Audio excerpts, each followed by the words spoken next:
Hello everyone. Today we discuss a new point, optical isomerism.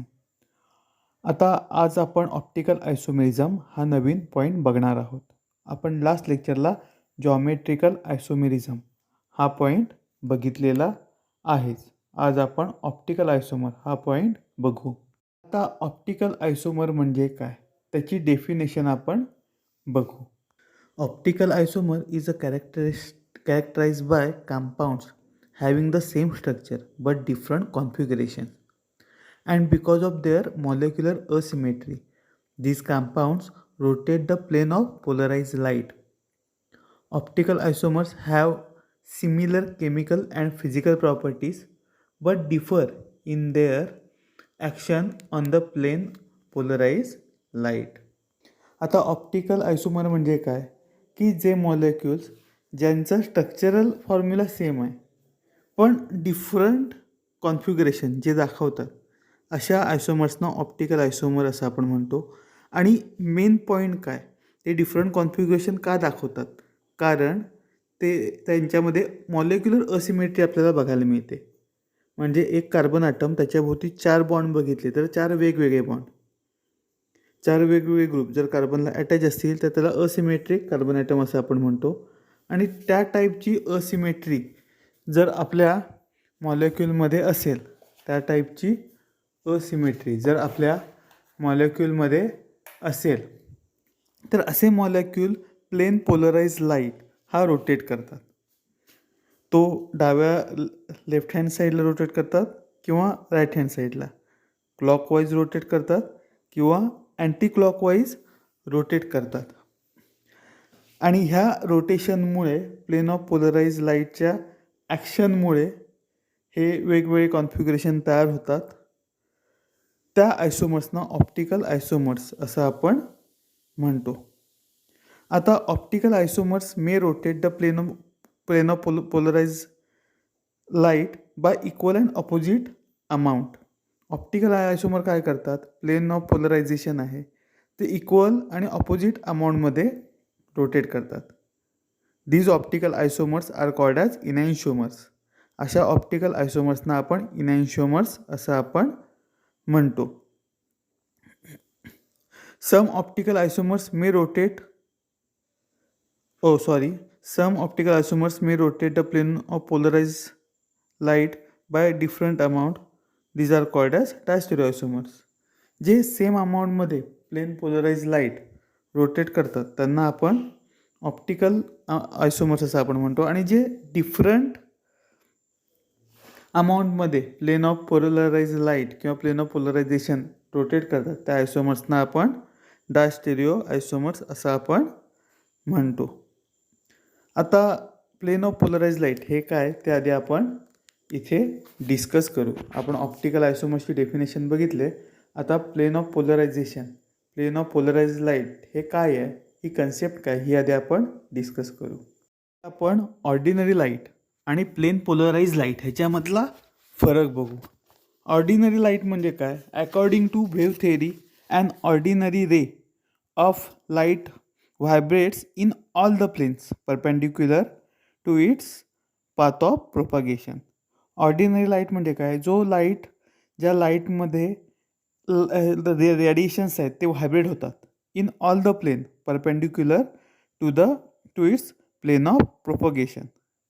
म्हणजे ज्या दिशेने light जातो आहे त्याचा परपेंडिक्युलर अशा चारही दिशांना जे रेडिएशन व्हायब्रेट होतात, जे रेज व्हायब्रेट होतात त्या लाईटच्या रेजना ऑर्डिनरी लाईट असं आपण म्हणतो. आणि प्लेन पोलराइज लाईट म्हणजे काय, when ordinary light is pass through a Nicol prism the emergent light contain vibration in only one plane. Such light is said to be plane polarise light.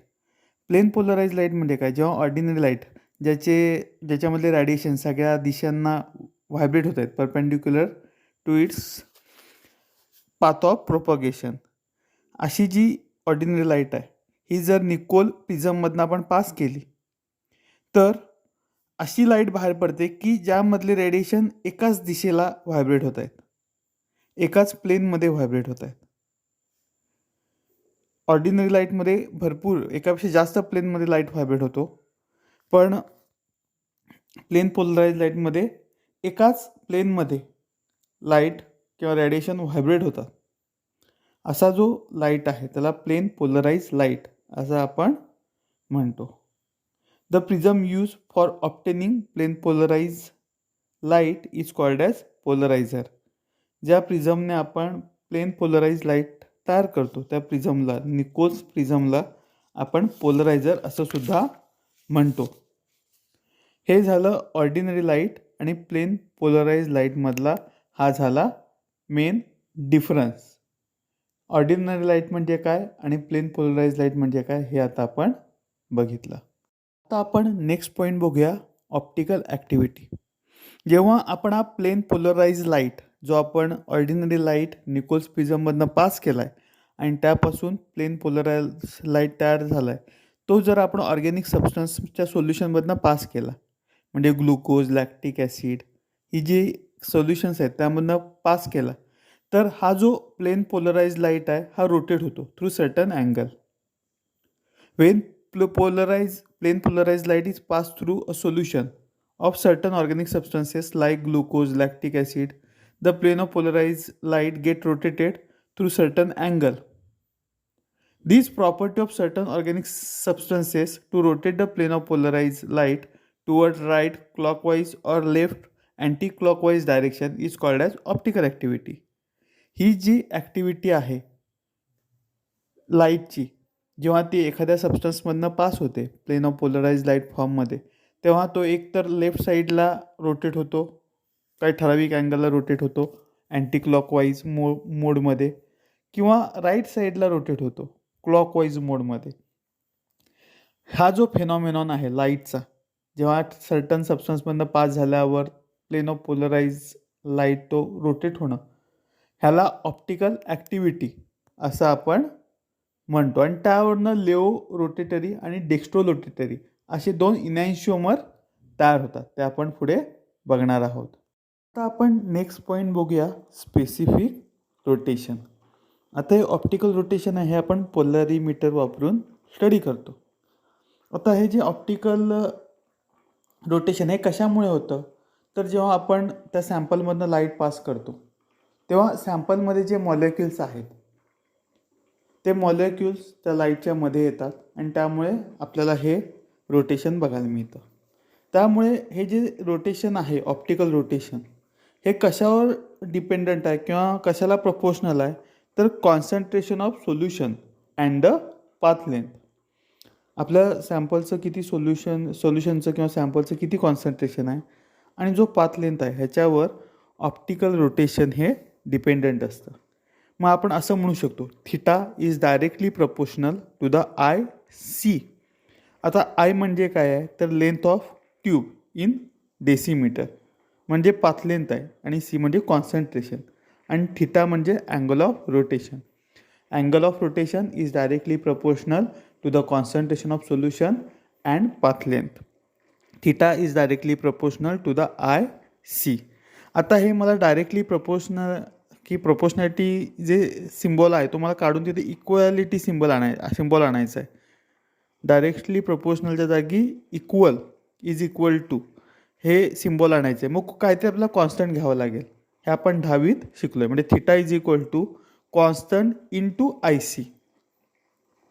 आता हा जो constant आहे हा मी specific rotation हा मी इथे constant घेणार आहे. Alpha हा जो कॉन्स्टंट आहे हा आपण इथे घेणार आहोत, स्पेसिफिक रोटेशन. त्यामुळे theta is equal to alpha I C. आणि हा जो स्पेसिफिक रोटेशन आहे alpha is equal to theta upon I C, तुम्हाला स्क्रीनवर दिसतंय. Specific rotation is equal to theta upon I C. Simple आपण न्यूमरिकल इथे इंटरचेंज केले आणि आपल्याला ही व्हॅल्यू मिळाली. आता हा जो अल्फा आहे ह्याला आपण स्पेसिफिक रोटेशन असं आपण म्हटलं आहे. थिटा म्हणजे अँगल ऑफ रोटेशन, आय म्हणजे पाथ लेंथ किंवा लेंथ ऑफ ट्यूब, सी म्हणजे कॉन्सन्ट्रेशन ऑफ सॅम्पल किंवा solution in gram per M L. आता हा जो स्पेसिफिक रोटेशन आहे, हे स्पेसिफिक रोटेशन कशावर डिपेंडेंट असतं, तर nature of the substance, temperature आणि वेवलेंथ ऑफ लाईट लॅम्बडा ह्याच्यावर स्पेसिफिक रोटेशन डिपेंडेंट असतं. समजा आपण इथे थिटा आहे, जो अँगल ऑफ रोटेशन आहे आणि स्पेसिफिक रोटेशन आहे. हे जे इक्वेशन आहे ह्यामध्ये जर आपण कॉन्सन्ट्रेशन हे 1 ग्रॅम पर ml एवढं आपण कन्सिडर केलं आणि लेंथ 1 dm एवढी आपण कन्सिडर केली, तर थिटाची जी व्हॅल्यू आहे ऑप्टिकल रोटेशन ही स्पेसिफिक रोटेशन एवढी होईल. Theta is equal to alpha आपल्याला स्क्रीनवर बघायला मिळते. मग आपण स्पेसिफिक रोटेशनची डेफिनेशन काय करू, तर specific rotation may be define as the angle of rotation produce by a solution of unit concentration, unit म्हणजे 1 gram per ml concentration, which is place in polarimeter tube of unit length म्हणजे 1 dm एवढी length. तर ते जे angle of rotation आहे त्याला आपण specific rotation असं आपण त्याला डिफाईन करू शकू. ही डेफिनेशन झाली. डेफिनेशन काय, specific rotation may be define as the angle of rotation produce by a solution of unit concentration which is place in a polarimeter tube of unit length. ही झाली डेफिनेशन स्पेसिफिक रोटेशनसाठीची. आणि specific rotation आपण optical आयसोमर्समध्ये study करतो. थोडं आपण आयसोमर्स इनॅन्शिओमर्सबद्दल बोलूया. आता आपल्याला कळलं आहे की जे काही कंपाऊंड्स आहेत जे ऑप्टिकल ॲक्टिव्हिटी दाखवतात आणि प्लेन पोलराइज लाईट एकतर लेफ्ट साईडला काही अँगलमध्ये रोटेट करतात किंवा राईट हँड साईडला रोटेट करतात. मग त्यांना काहीतरी नॉमेनक्लेचर हवं. मग त्यांना आपण डेक्स्ट्रो आणि लिओ रोटेटरी इनॅन्शिओमर्स किंवा आयसोमर्स असं आपण म्हणतो. जनरली त्यांना ऑप्टिकल आयसोमर्स असं आपण म्हणतो. आणि जे isomers, the isomers which rotates the plane polarise light in right hand or clockwise direction is called as dextro rotatory. आणि त्यांना प्लस साईनने आपण दाखवतो. And the isomers which rotate the plane of polarise light to left or anti clockwise is called as laevo rotatory. आणि त्यांना आपण negative साईनने आपण दाखवतो. आता डेक्स्ट्रो रोटेटरी म्हणजे राईट हँड साईडला जे डिरेक्शनला जे प्लेन ऑफ पोलराइज लाईटला रोटेट करतात असे जे आयसोमर्स आहेत त्यांना डेक्स्ट्रो रोटेटरी असं आपण म्हणतो. आणि जे लेफ्ट हँड साईडला किंवा अँटी क्लॉकवाईज डिरेक्शनमध्ये plane of polarise light rotate करतात त्या सॅम्पलना आपण लिओ रोटेटरी असं आपण म्हणतो. दोन्हीही जे आयसोमर्स आहेत हे पॉझिटिव्ह आणि निगेटिव्ह साईडने आपण दाखवतो. आता हे रोटेशन का बघायला मिळतं, तर असिमेट्रिक कार्बन ॲटम किंवा चिराल कार्बन ॲटम हा त्या मॉलिक्यूलमध्ये आपल्याला बघायला मिळतो. ह्याचं एक सोपं उदाहरण म्हणजे लॅक्टिक ॲसिड. लॅक्टिक ॲसिड हे दोन्ही टाईपचे आयसोमर आपल्याला दाखवतं, dextro and laevo rotatory isomers. आता नेक्स्ट पॉईंट बघूया, चिरॅलिटी ऑर डिसिमेट्री. आता चिरॅलिटी आणि डिसिमेट्री म्हणजे काय ते आपण बघूया. आता चिराल हा युनिव्हर्सल वर्ड आहे, ही कन्सेप्ट युनिव्हर्सल आहे, ही सगळीकडे वापरली जाते. आता हा जो वर्ड चिराल आहे तो ग्रीक वर्डपासून तयार झाला आहे, चिअर, CHEIR, चिअर. आता cheir means hand. A chiral object is an object which possess the property of left and right handedness. That property is called a chiral. Chiral म्हणजे काय, चिअर हा जो वर्ड आहे हा ग्रीक वर्ड आहे आणि त्याचा मिनिंग आहे हँड. आणि जे वस्तू left hand, right hand, handed अशा ज्या प्रॉपर्टी दाखवतात त्यांना चिराल कंपाऊंड म्हणतात. तर हे नक्की काय आहे, तर जर तुम्ही लेफ्ट हँड आणि राईट हँड आपल्या डोळ्यासमोर धरलात तर तुमच्या लक्षात येईल की ह्या लेफ्ट हँड आणि राईट हँडच्यामध्ये समजा मी मिरर धरला किंवा लेफ्ट हँड समोर जर मिरर धरला तर तो आपल्याला राईट हँडसारखा आपल्याला इथे बघायला मिळेल, किंवा राईट हँडच्या इथे मिरर धरला तर तो लेफ्ट हँडसारखा दिसेल. म्हणजे या दोन्ही हात हे आपल्या समोर धरला होता एकामेकाच्या मिरर इमेजेस आहेत. असं तुम्हाला बघायला मिळेल. पण हे जे हात आहेत, ह्या ज्या मिरर इमेजेस आहेत, ह्या जेव्हा मी एकामेकावर ठेवेन तेव्हा त्या सुपर इम्पोज होणार आहेत का? म्हणजे अंगठा अंगठ्यावर येईल का? किंवा करंगळी करंगळीवर येईल का? तर्जनी तर्जनीवर येईल का? तर नाही येणार. ते सुपर इम्पोज होत नाहीत.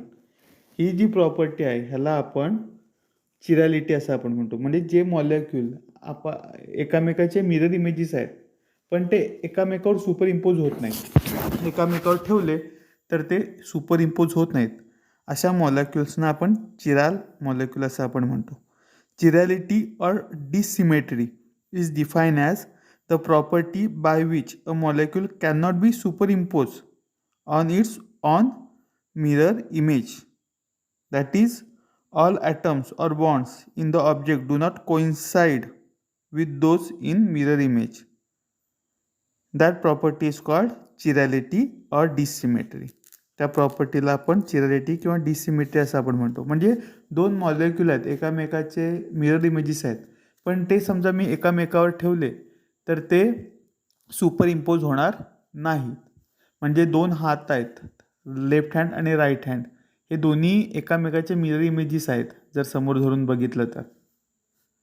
आणि जर मी ते एकामेकावर ठेवले तर अंगठा अंगठ्यावर, करंगळी करंगळीवर, तर्जनी तर्जनीवर असं होणार आहे का एकामेकावर ठेवून? जशा मिरर इमेज आहेत त्या पोजमध्ये. नाहीतर तुम्ही ऑपोजिट पोजमध्ये ते ठेवू शकता अंगठा अंगठ्यावर, जसं नमस्कार करतो तसं नव्हे. आपण एकामेकावर जशा मिरर इमेजेस आहेत तसं वरती ठेवले हात, तर अंगठा अंगठ्यावर, करंगळी करंगळीवर असं कोइन्साईड आपल्याला बघायला मिळतात का बोटं? नाहीत. म्हणजेच ते एकामेकावर सुपर इम्पोज होत नाहीत. असे जे कंपाऊंड्स आहेत त्यांना चिराल कंपाऊंड असं किंवा डिसिमेट्रिक कंपाऊंड्स असं आपण म्हणतो. For example lactic acid. Lactic ॲसिडचं एक्झाम्पल तुम्ही आधीच्या स्लाईडवर बघितलं आहे. दोन कंपाऊंड लॅक्टिक ॲसिडचे फॉर्म आहेत जे मिरर इमेजेस आहेत, पण एकामेकावर ठेवले तर ते सुपर इम्पोज होत नाहीत. म्हणून ते लिओ आणि डेक्स्ट्रो रोटेटरी आपल्याला आयसोमर दाखवतात. लिओला एल आणि डेक्स्ट्रोला स्मॉल डी आपण दाखवतो. आता ह्याचं इम्पॉर्टन्स काय, महत्त्व काय, तर हे जे लिओ रोटेटरी कंपाऊंड्स आहेत किंवा dextro rotatory compounds, for example एकच मॉलिक्यूल आहे, त्याचे दोन आयसोमर्स आहेत, ते दोन्ही आयसोमर्स ड्रग म्हणून, आता एखादा ड्रग कन्सिडर केलं, ड्रग म्हणून कन्सिडर होत नाहीत. For example Leo ascorbic acid आहे, त्याला आपण व्हिटॅमिन सी असं आपण म्हणतो, पण त्याचा जो डेक्स्ट्रो आयसोमर आहे तो व्हिटॅमिन सी नसतो, तो व्हिटॅमिन म्हणून ॲक्ट होत नाही. म्हणून चिरॅलिटी महत्त्वाची आहे. लिओ आयसोमर्स किंवा डेक्स्ट्रो आयसोमर्स ह्या मिरर इमेजेस असल्या तरीही त्यातला एकच कंपाऊंड हा ड्रग म्हणून ॲक्ट होतो, लिओ किंवा डेक्स्ट्रो, त्याच्या प्रॉपर्टीप्रमाणे. ॲस्कॉर्बिक ॲसिडच्या केसमध्ये Leo ascorbic acid vitamin C म्हणून इथे ॲक्ट होते, पण डेक्स्ट्रो आयसोमर होत नाही. हाच महत्त्वाचा फरक आहे लिओ आणि डेक्स्ट्रो आयसोमरमध्ये. लॅक्टिक ॲसिड एक त्याचं उदाहरण आहे. जर टार्टरिक ॲसिडचा विचार केला तर त्यात दोन असिमेट्रिक कार्बन ॲटम आहेत, तर त्यातले जे डी आणि एल फॉर्म आहेत हे ऑप्टिकली ॲक्टिव्ह आहेत आणि मेसो टार्टरिक ॲसिड हा फॉर्म आहे हा इनॲक्टिव्ह आहे. मेसो टार्टरिक ॲसिड हा फॉर्म इनॲक्टिव्ह आहे, पण डी आणि एल फॉर्म आहेत हे ॲक्टिव्ह आहे. तुम्हाला समोर डायग्राम बघायला मिळत आहे, तुमच्या लक्षात येईल. समजा मी दोन कार्बन ॲटम, असिमेट्रिक कार्बन ॲटमच्या मध्ये रेष काढली तर डी आणि एल फॉर्म जे सुरुवातीला बघायला मिळत आहेत ऑप्टिकली ॲक्टिव्ह, तर तिथे मिरर इमेजेस आहेत का? नाही आहेत. पण जर मी मेसो फॉर्म तुम्हाला बघायला मिळतो आहे, तिथल्या दोन असिमेट्रिक कार्बन ॲटमच्या मध्ये जर मी एक रेष काढली तर तिथे मिरर इमेजेस आहेत, त्यामुळे तो ऑप्टिकली इनॲक्टिव्ह आहे आणि उरलेले ऑप्टिकली ॲक्टिव्ह आहेत. हे पुढे आपण डिटेलमध्ये बघणार आहोत. Stereochemistry of single carbon atom, double carbon atom हे पुढे आपण स्टडी करणार आहोत. आता आपण इथे फक्त चिरॅलिटीचा विचार करणार आहोत, डिसिमेट्रीचा. आता इथे आपण हे लेक्चर इथे आपण थांबूया. नेक्स्ट लेक्चरला stereochemistry of carbon compound with one asymmetric carbon atom हे आपण बघणार आहोत. मग टू असिमेट्रिक कार्बन ॲटम हा त्याच्या पुढे एक पॉईंट आपण बघणार आहोत. हे दोन पॉईंट आपण नेक्स्ट लेक्चरला, नेक्स्ट व्हिडिओमध्ये आपण पाहू. आता इथे आपण थांबूया. Thank you.